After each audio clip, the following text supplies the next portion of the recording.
Good afternoon, all. CamelbackTrading.org coming to you this Friday afternoon, August 18th, and we are looking at Window Trader's market profile of the ES and the NQ.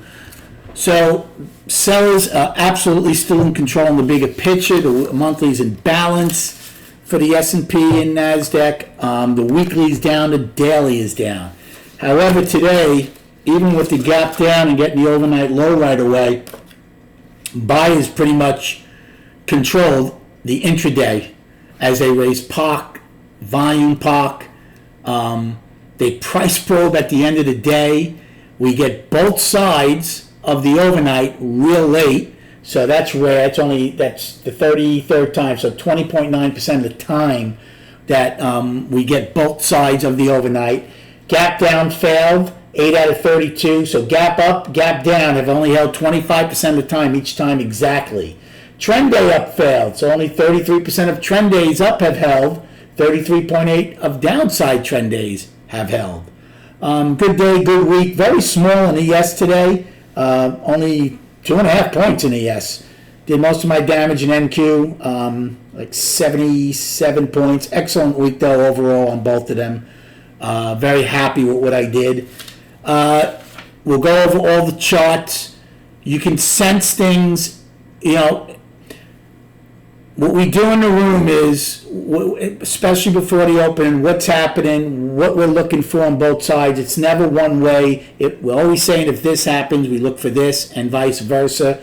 So when the market opened on the gap and got the overnight low right away, I said, well, that's a big feather in the bear's cap, because they had gap, value, and the overnight low right off the bat. However, things started changing rather rapidly. Yes, we had an inside bar in B and C1 time framed up inside, so we were still inside the IB. But again, you could start noticing little cracks. We didn't get the opening in B. We one time framed up in C. Then D goes and fills the gap. Now, I didn't expect the market to run away to the upside, and it didn't. But it was certainly telling us that the selling had dried up at the lows. NQ, man, I had a beautiful long down here. I put a bid in. NQ, I put a bid in. You can tell NQ was struggling to even go down at all. So I was like, I think they're just going to go get their overnight low, which was 20, I think. I bid 18. I wasn't even paying attention. Got hit.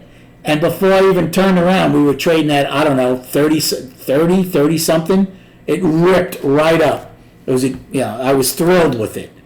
So those are the things we look for. Even though sellers are in control, value's lower all day.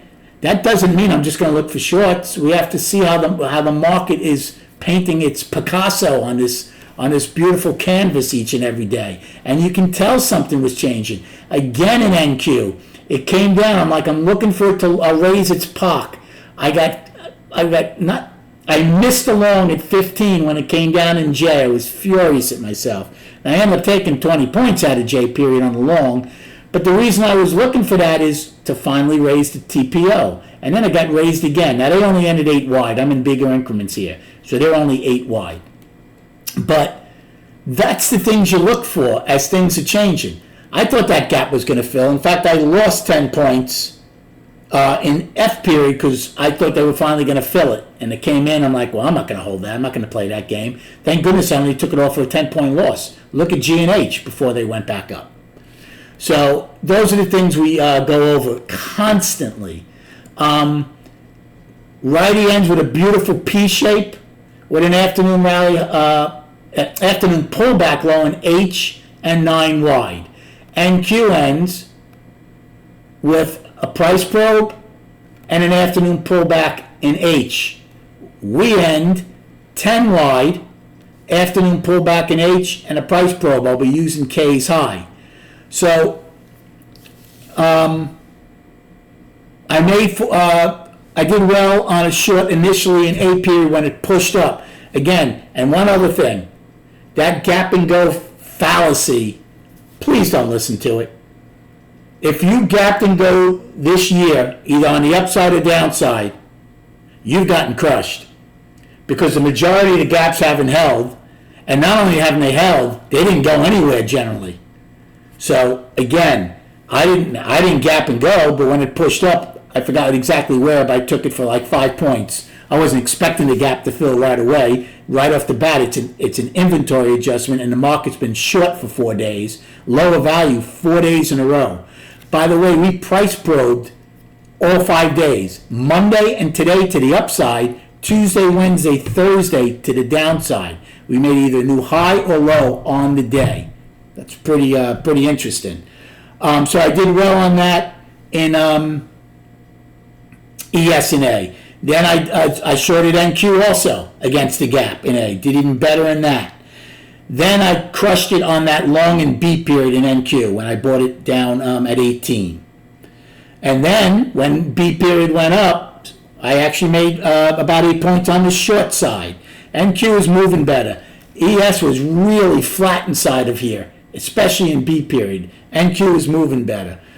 C period, I didn't think, obviously, we were going to go trend up, so on the pop-up, come in, the ebb and flow, I was shorting it. I lost in ES on a shortened D period, and I was too quick to take it off.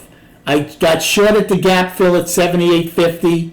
It wasn't coming in right away. So when it went up, I took it off. It was only a 4-point loss, but it did come back in and eventually and stuff. I took that off way too early, but whatever. And then in NQ again, I lost on that long 10 points when I thought they would fill the gap. Thank goodness I took it off for only a 10-point loss because it came in a lot more in G and H. And then smacked them around again in J period on longs to go finally fill the gap. So a good day, good week overall. As far as our destinations, on the upside, we have today's high in SPY at 437.57. They got into the single prints a little bit from yesterday. You should have all the other ones that I gave yesterday. For the downside, price probe, KI 436.76. 10 wide at 435.88. H's afternoon pullback low of 434.75. And today's weekly low of 433.01. Now another thing, ES got into, they took out that other weekly low and got into the rollover gap by just a little bit. Their low for the week, well, let me do the, so first let's do the other downside. Price probe is 87.75, K high, 78.75, 10 wide, 67 and a quarter afternoon pullback, and then today's low is exactly 43.50, which is a weekly and monthly low as of now, and then the the rollover gap gets filled at 25.50. I'll get it out. And on the upside, today's high is 96, and you should have the other upside destinations. And then on the charts, so here's Russell. Russell last month got, pretty close. The balance high is 201.99. They got up to 198.75, and they backed off tremendously. It's an inside month right now. Is it over for them? No, not yet. But they certainly failed at a balance high. Question is, are they going to roll over to a balance low? But the bottom line is they are in balance since May of 2022. 15 months on the monthly. The weekly is firmly down. Okay? And the daily is also firmly down. One time framing down 1, 2, 3, 4, 5, 6 days. And I wasn't even paying attention to them today, but they got below the 200 but close above it. All right, so the monthly's balance, the weekly and daily are down. Triple Qs and NQ balance.